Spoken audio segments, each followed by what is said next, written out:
Top quality और consistent performance के लिए सिर्फ सिल्वर पंप। टॉप क्वालिटी और कंसिस्टेंट परफॉर्मेंस के लिए सिर्फ सिल्वर पंप, नाम याद रखना। संतोष देशमुख हत्या प्रकरणातली आज पहिली तारीख केज न्यायालयात पार पडणार आहे। त्याची सुनावणी आज आहे। आता आपल्याबरोबर स्वर्गीय संतोष देशमुख यांचे बंधू धनंजय देशमुख आहेत। मला सांगा, आज 3 महिने झाले आणि 3 महिन्याच्या नंतर पहिली तारीख आहे प्रकरणाची। आज तुम्ही स्वतः न्यायालयामध्ये हजर राहणार आहात। आज सुनावणी जी आहे या प्रकरणातील ती जी आज तारीख आहे, प्रत्यक्ष सर्व आरोपी येणार इथं नाहीत असं समजतंय। ही सुनावणी VC द्वारे होणार आहे, परंतु आम्ही प्रत्यक्ष तिथं जाणार आहोत। वकील साहेबांसोबत म्हणजे वकील साहेबांना भेटणार आहोत आणि या सुनावणी दरम्यान जे काही या आरोपी जे आहेत यांना कशी कठोरात कठोर शिक्षा होईल या सर्व प्रकारचा आढावा आम्ही घेणार आहोत। काल परवा जे वकील आहेत त्यांच्याशी काय बोलणं झालं का? ह्या आज सुनावणीमध्ये नेमकं काय होईल आणि पुढे काय व्हायला पाहिजे अशी चर्चा वगैरे झाली? आज सगळं जे चार्जशीट आहे, आज जे काही सगळं दप्तर आहे त्या संदर्भात त्यांनी आम्हाला सांगितलं की आज जास्त काही होणार नाही, ही मांडणी सगळी होईल आणि मग पुढच्या तारखेपासून ह्या सगळ्या गोष्टीला अजून वेगानं सुरुवात होईल। विशेष वकील जी नेमलेले आहेत उज्ज्वल निकम, यांच्याबरोबर तुमची काही चर्चा वगैरे झाली का? त्यांच्यासोबत चर्चा नाही झाली। आम्ही त्यांना भेटण्यासाठी जायचा आमचा विचार आहे आज किंवा उद्या, आणि पुढील जे काही सगळं नियोजन असेल या कोर्टासंदर्भातलं त्याविषयी आम्ही त्यांना सविस्तर चर्चा करण्यासाठी जाणार आहोत। या प्रकरणामध्ये जे कारागृहामध्ये आरोपी आहेत त्याच्याबद्दल तुम्ही काय कारागृह व्यवस्थापन जे आहे त्याच्यावर शंका उपस्थित केली, प्रश्न उपस्थित केला आणि त्याच्यातले जे CCTVचे फुटेज जे आहेत ते त्याची मागणी देखील तुम्ही केली आहे। नेमकं काय कारण आहे?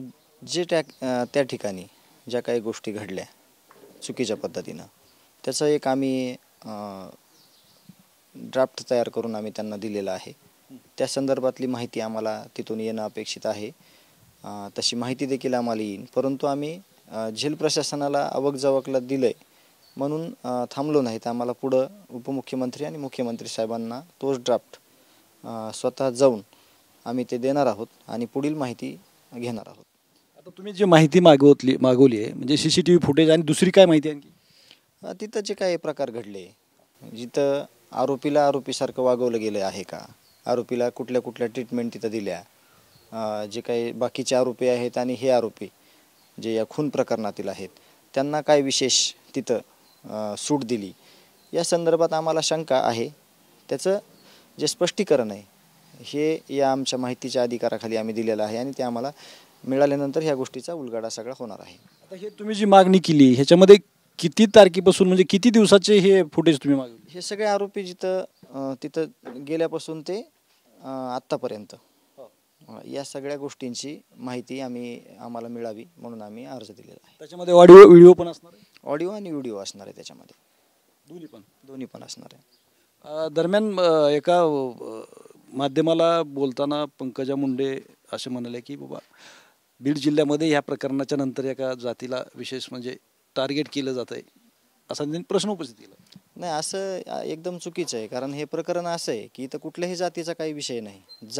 जातीच्या आडून जे काही केलं गेलं त्याला विरोध असू शकतो, पण प्रवृत्तीला जी प्रवृत्ती आहे त्या प्रवृत्तीविषयी हा सर्व जाती धर्माचा लढा आहे। सगळ्या जाती धर्मांना न्याय पाहिजे। ह्या जे गुन्हेगारी प्रवृत्तीचे लोक होते आणि त्या पुढं देखील असं काही गोष्टी म्हणल्या की इतरही काही ठिकाणी अशा घटना घडतात, परंतु इथं बीड जिल्ह्यात एक वेगळी गोष्ट आहे। आरोपीचं समर्थन करण्यासाठी आंदोलन, उपोषण किंवा ज्या काही गोष्टी घडल्या त्या दुसरीकडे कुठं घडत नाहीत, फक्त इथंच घडलेल्या आहेत। आणि मला वाटतं की हे महाराष्ट्रात पहिल्याच जागेवर घडलं असेल बीडमध्ये, की आरोपी ज्या वेळेस सुनावणीला येतो, आरोपी ज्या वेळेस सरेंडर होतो, आरोपी ज्या वेळेस अटक करतात, तो अटक झाल्यानंतर त्याला सोडून द्या म्हणून किंवा त्याचं समर्थन करण्यासाठी या आपल्या जिल्ह्यामध्ये विशेषतः परळीला या आरोपीच्या समर्थनार्थ वेगवेगळे आंदोलनं केले गेले। ही घटना मला वाटतंय इतकी गांभीर्याने घ्यायला पाहिजे होती लोकप्रतिनिधींनी, ज्या कोणी म्हणतंय आपल्याला की समजा हे सगळं जातीचा, जात हा विषय पहिल्या 4 दिवसामध्ये संपून गेलेला आहे आणि तो सगळ्यांनी मान्य केलेला आहे की जातीचा विषय नाही, एका प्रवृत्तीचा विषय. ज्या लोकांनी गुन्हेगारी प्रवृत्तीमध्ये सगळे एवढ्या गोष्टी केल्या त्यावर खरं तर बोलणं गरजेचं आहे, एक प्रेस घेणं गरजेचं आहे त्या गुन्हेगारीवर.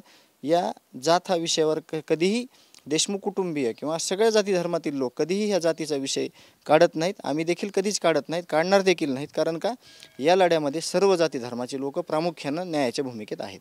म्हणजे जातीय हे जे बिघाड आहे त्यांच्या म्हणण्यानुसार ते ह्याच्यामध्ये नाही असं तुमचं म्हणणं? अजिबात नाही. आणि ज्याला कुणाला वाटतंय ते आधार घेत असतील त्याचा याच्यातून थोडं बाहेर येण्यासाठी, परंतु तसं बिलकुल नाही. इथं जातीचा कुठलाही विषय नाही. आणि जे गुन्हेगारी वृत्तीचे लोक आहेत त्यांना मात्र कुणीही समर्थन देणं चुकीचं आहे. परंतु या जिल्ह्यामध्ये अशा काही गोष्टींना समर्थन दिलं तर त्यांना कायम सगळ्या जाती धर्माचा विरोध राहणार आहे. आज तारीख आहे, तुम्ही थोड्या वेळात पोचणार आहे तिकडं. काय अपेक्षा आहे तुमच्या? या प्रकरणातला एक आरोपी आणखी फरार आहे. त्या फरार आरोपीला कधी हे शोधणार आहेत, त्याला कधी उपस्थित करणार आहेत.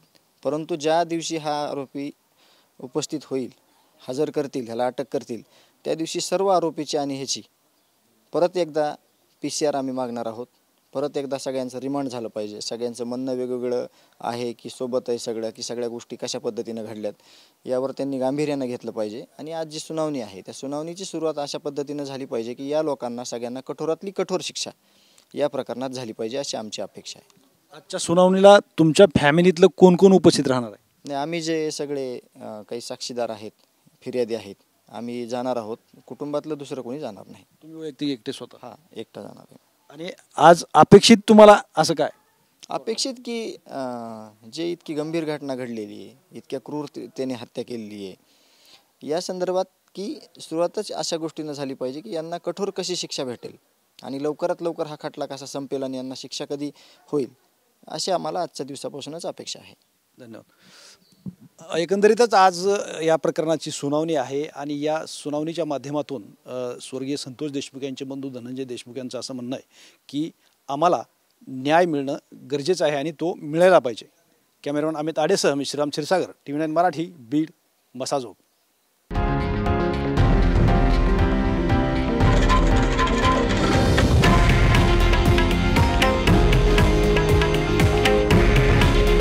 हे आहे देशातील नंबर 1 न्यूज नेटवर्क आणि आपण पाहत आहात TV9 मराठी. काळजी तुमची, हित महाराष्ट्राचं.